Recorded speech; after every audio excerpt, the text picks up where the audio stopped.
शुरू करने लगे हैं एसेट लायबिलिटी टेबल।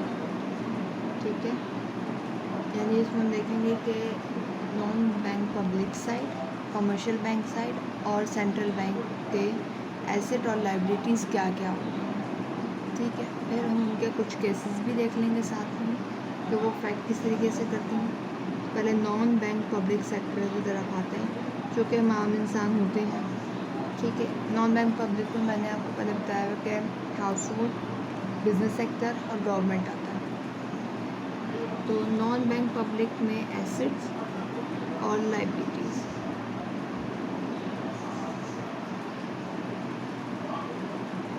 ठीक है, ये एसेट्स और लायबिलिटीज़ नॉन बैंक पब्लिक के लिए कौन कौन सी हैं। पहले तो कैश इन हैंड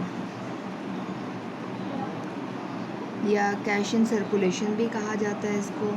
ठीक है, करेंसी इन सर्कुलेशन भी कहा जाता है। ठीक है, मैं सारे नाम लिख देती हूँ और करके ताकि ये चीज़ याद रहे। कैश इन हैंड और कैश इन सर्कुलेशन,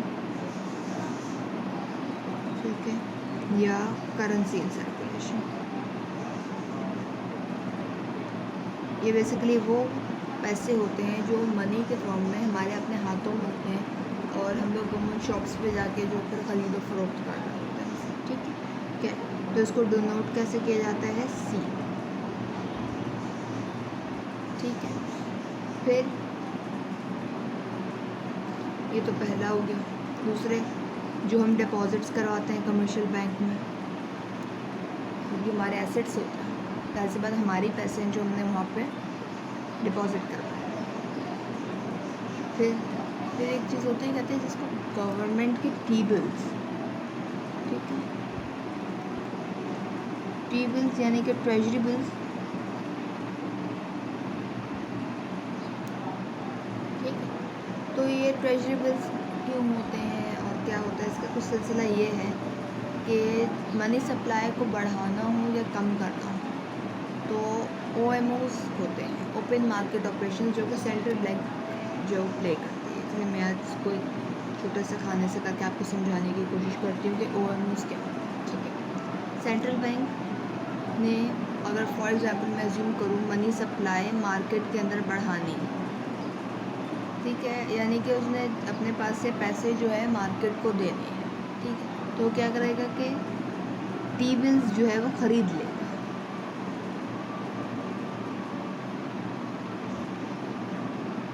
ठीक है, चलन बाय कर लेगा। ठीक है, और उसके बदले पैसे दे देगा।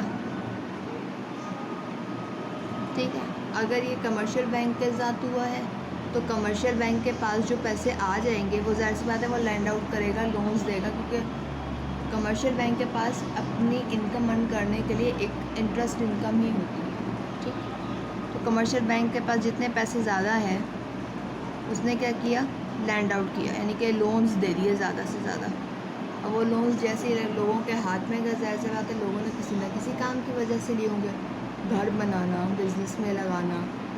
ठीक है, तो घर बनाना ज़ाहिर सी बात है उसके लिए सीमेंट और सारी चीज़ें लेकर आने के लिए गुड्स एंड सर्विसेज की परचेज़ होगी। ठीक है, यानी कि अपने गुड्स दी, पैसे दिए, फिर वही पैसे जो आहिस्ता आहिस्ता आहिस्ता पूरे मुल्क के अंदर जो है वो फैल जाता है।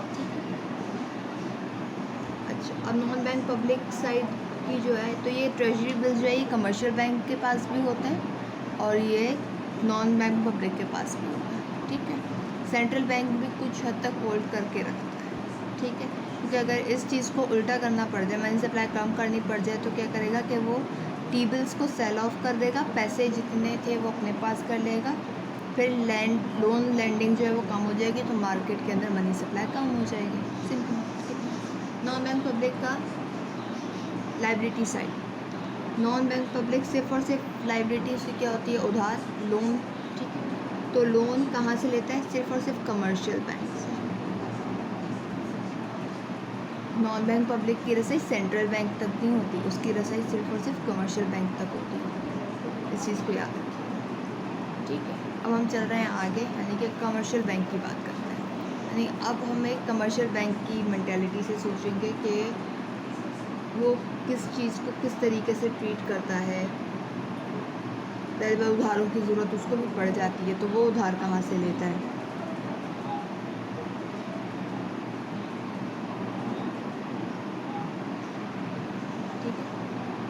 तो कमर्शियल बैंक के एसेट्स में क्या क्या है, ठीक है। तो इन्हें पहले लाइबिलिटी कर लेते हैं।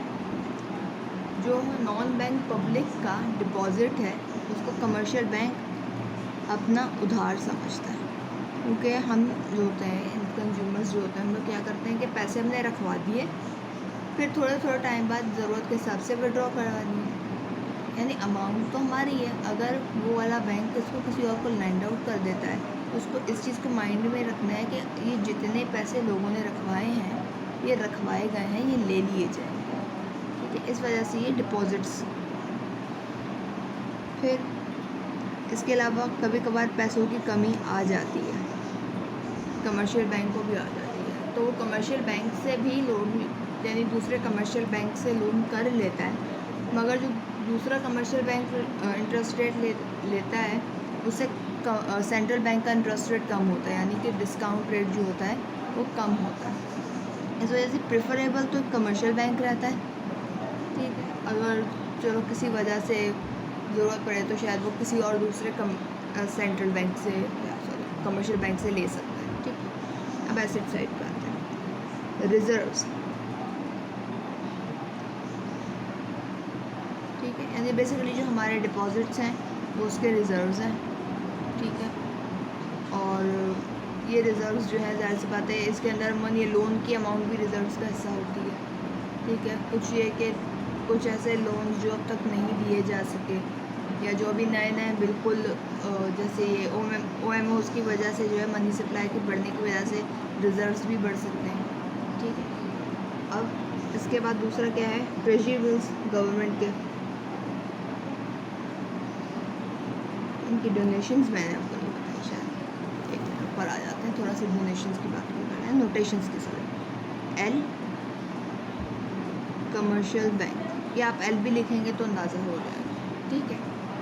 इसके बाद डिपॉजिट्स का डी, और गवर्नमेंट्स के ट्रेजरी बिल्स जो है वो TB या T लिख लें, वो भी सही है। फिर नीचे आते हैं रिजर्व्स का R, TB का TB लिख लें, लोन्स का L, ठीक है। डिपॉजिट्स को D से डिनोट करें,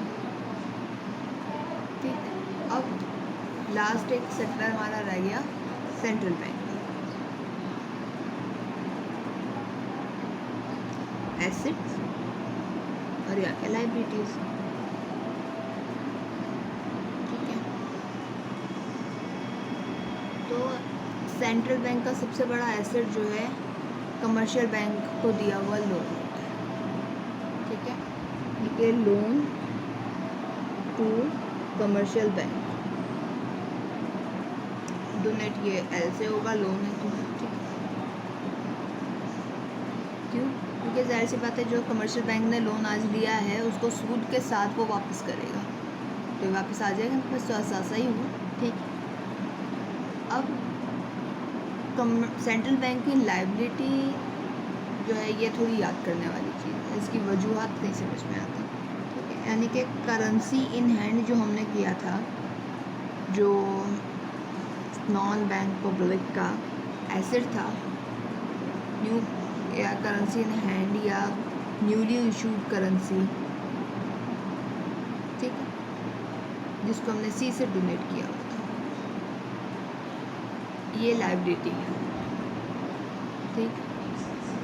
प्लस दूसरी लाइबिलिटी क्या होती है, रिजर्व्स, यानी जो कमर्शियल बैंक का एसेट है वो रिजर्व्स जो है वो सेंट्रल बैंक की लाइबिलिटी है, यानी अगर बैंक ने कोई रिज़र्व अपना रखवाया है सेंट्रल बैंक के पास तो वो रिज़र्व्स जो हैं वो सेंट्रल बैंक के पास उधार है, तो बाद में ये चीज़ वापस ले सकता है,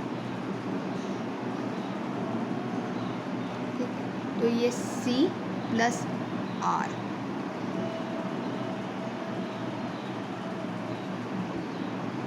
इज़ बेसिकली बेस मनी या मॉनेटरी बेस, ठीक है। इसके अलावा एक होता है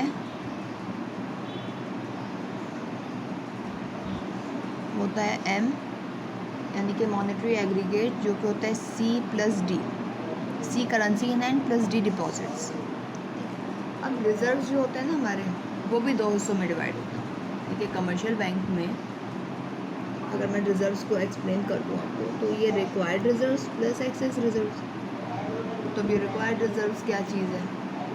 सेंट्रल बैंक जो है वो एक रेट देता है कमर्शियल बैंक, और वो रेट डिसाइड भी सेंट्रल बैंक ही कर रहा होता है। वो कहलाता है रिक्वायर्ड रिजर्व रेशियो। यानी कि जो कमर्शियल बैंक के पास पूरा एक रिज़र्व आता है, उसका ये वाली जो परसेंटेज है, फॉर एग्जांपल ये 10% अगर चल रही है, तो उस पूरे रिज़र्व का 10% जो है वो कमर्शियल बैंक लैंड आउट नहीं कर सकता, वो सेंट्रल बैंक का हिस्सा है।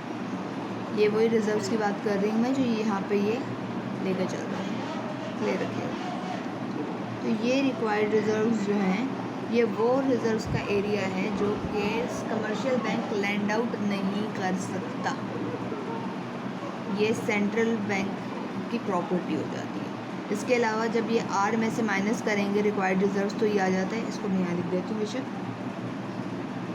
तो हो गया एक्सेस रिजर्व। यानी कि जब ये हिस्सा निकाल लें रिजर्व में से, जो बच जाएगा वो एक्सेस रिजर्व है, जो कि कमर्शियल बैंक जो है एज आ लोन लैंड आउट कर सकता है, उसकी इजाज़त है उसे। ठीक,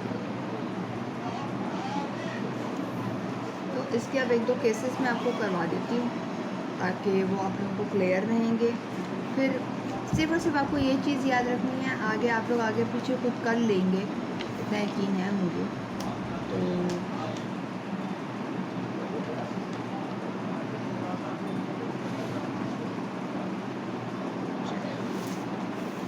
केसेस की तरफ आते हैं।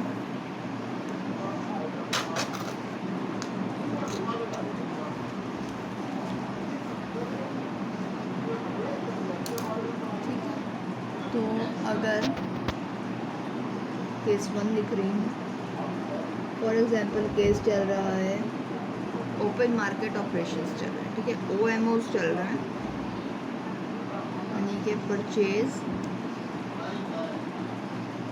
of T-bills from commercial bank worth rupees कर लें कि डॉलर कर लें, आप लोग की अपनी मर्ज़ी। मैं रुपीज़ लेके चल रही हूँ यहाँ पे। ठीक है, वर्थ 100, यानी कि T-bills की ख़रीदारी की गई है कमर्शियल बैंक से, उसके बदले वो उसको पैसे देगा। अब चूँकि बात सिर्फ सेंट्रल बैंक और कमर्शियल बैंक के दरमियान चल रही है, तो हम क्या करेंगे, नॉन बैंक पब्लिक का लायबिलिटी और एसेट वाला टेबल ही नहीं बनाएंगे। ठीक है, सिर्फ और सिर्फ 2 टेबल्स को लेके चलेंगे। तो क्या, सेंट्रल बैंक एसेट लायबिलिटी, ठीक है, कमर्शियल बैंक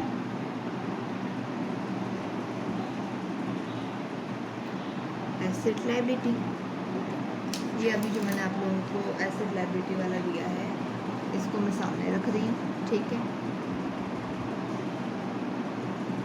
तो कमर्शियल बैंक ने 100 रुपये, सेंट्रल बैंक ने कमर्शियल बैंक से 100 रुपये जो है वो ख़रीद लिए। ठीक है, यानी कि जो T-bills थे वो इसके एसेट थे। ठीक है, हमने ये देखा था ना कमर्शियल बैंक में, देखें T-bills जो थे या जो सिक्योरिटीज़ थी, चले इसको सिक्योरिटीज़ भी एक नाम बनता है इसका, अगर सिक्योरिटीज़ लिखेंगे तो इसको S लिख दीजिएगा। ठीक है, और ये यहाँ पे भी होगा और नॉन बैंक पब्लिक में भी। ठीक है, तो सिक्योरिटीज़ S जो है वो एसेट है, और रिजर्व्स जो है कमर्शियल बैंक के। ज़ाहिर सी बात है, सिक्योरिटीज़ खरीदी गई हैं तो ये माइनस हो जाएंगी। रिजर्व्स, क्योंकि बैंक सेंट्रल बैंक ने भी डायरेक्ट कमर्शियल बैंक के रिजर्व्स बढ़ा दिए होंगे। ठीक, हमने क्या किया, ये पॉजिटिव हो जाएगा। ठीक है, क्या इसने लोन लिया था, क्या डिपॉजिट में कोई चेंज आया, कुछ भी नहीं। सेंट्रल बैंक पे देख लेते हैं, रिजर्व्स बढ़ रहे हैं, लायबिलिटी साइड बढ़ रही है, और जो सिक्योरिटी है, सिक्योरिटी जो होती है उसकी एसेट होती है, यहाँ पे लिख लेते हैं सिक्योरिटी। ठीक है,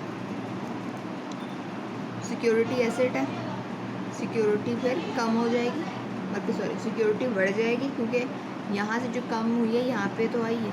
ठीक है, अब इसको लिख लेते हैं। सेंट्रल बैंक की बात कर लेते हैं पहले। सेंट्रल बैंक ने क्या किया, सिक्योरिटी अपने पास ले ली +100। ठीक है। और लायबिलिटी साइड पे क्या हमने देखा था कि रिजर्व्स बढ़ रहे थे। अच्छा ठीक है। अब यहाँ पे कमर्शियल बैंक में क्या हुआ, सिक्योरिटी तो 100 से कम हो गई, मगर उसके बदले क्योंकि टी बिल्स जो थे, जो पहले 100 रुपये के इनके पास थे, वो अब इनके पास से निकल के कमर्शियल बैंक के पास चले गए। ठीक। और रिजर्व जो थे वो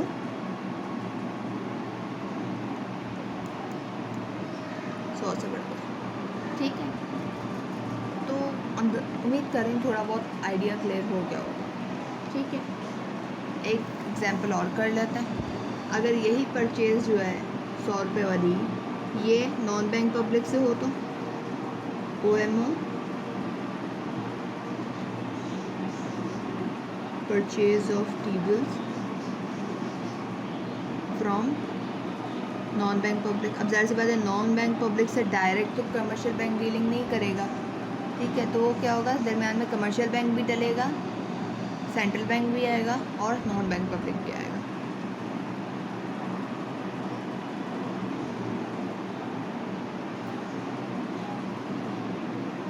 अब यहाँ पे मैं नोटेशंस का इस्तेमाल शुरू कर रही हूँ। ठीक है। इसको थोड़ा और ऊपर कर रही हूँ। ये asset liability, non bank public, asset liability, commercial bank, या कि सेंट्रल बैंक। ठीक है। तो सिक्योरिटीज़ का था। ठीक है। पहले तो सिक्योरिटीज़ की ख़रीदो फरोख्त तो ये यहाँ से। ठीक है। तो चलो, सेंट्रल बैंक में जो है सिक्योरिटीज़ में +100 हो गया, और यहाँ नॉन बैंक पब्लिक के पास से सिक्योरिटीज़ जो है -100 हो गया। क्लियर है? सिक्योरिटीज़ जो चेंज हुई। ठीक है। अब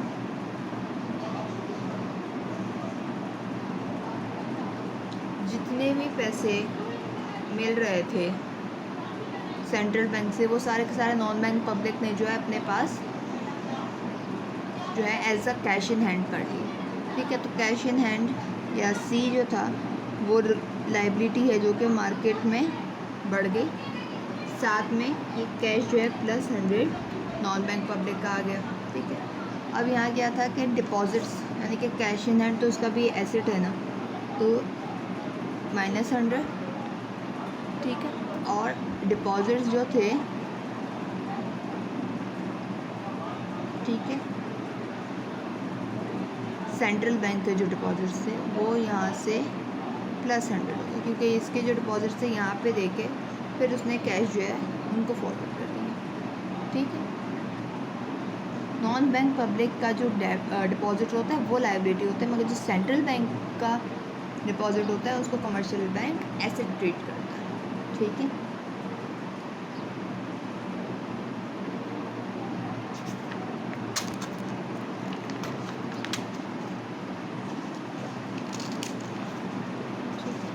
आगे चलें। उम्मीद करती हूँ तुमको क्लियर हो रहा होगा। अगर नहीं हो रहा हो तो प्लीज़ कमेंट सेक्शन में पूछ लीजिएगा। ठीक है। Case 3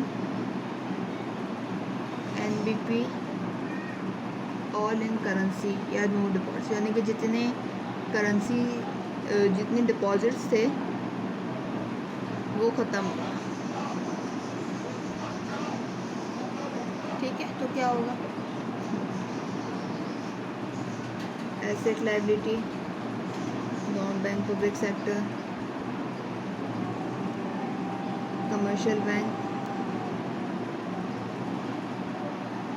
central bank. ठीक है। अब क्या हुआ, कैश और डिपॉजिट्स में आने वाला फ़र्क है सिर्फ और सिर्फ। ठीक है।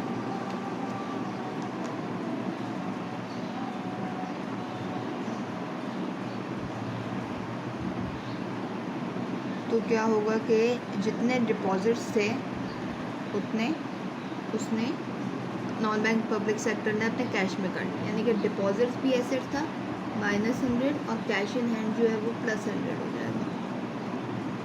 ठीक है। कैश इन हैंड जो है वो सेंट्रल बैंक की लायबिलिटी थी। ठीक है। डिपॉजिट्स जो यहाँ से कम हुआ वो यहाँ पे भी कम हुआ, मगर साथ साइमल्टेनियसली क्या हुआ, रिजर्व्स में भी कमी आ गई। सही। और रिजर्व जो यहाँ कम हुए वो यहाँ पे भी कम। ठीक है, उम्मीद करती हूँ आप लोगों को ये चीज़ क्लियर हो गई होगी। कोई और कन्फ्यूजन होगी तो आप लोग ज़रूर पूछेंगे। ठीक है, या कोई और केस होगा तो आप लोग सच में मुझसे पूछेंगे। ठीक है, थैंक यू।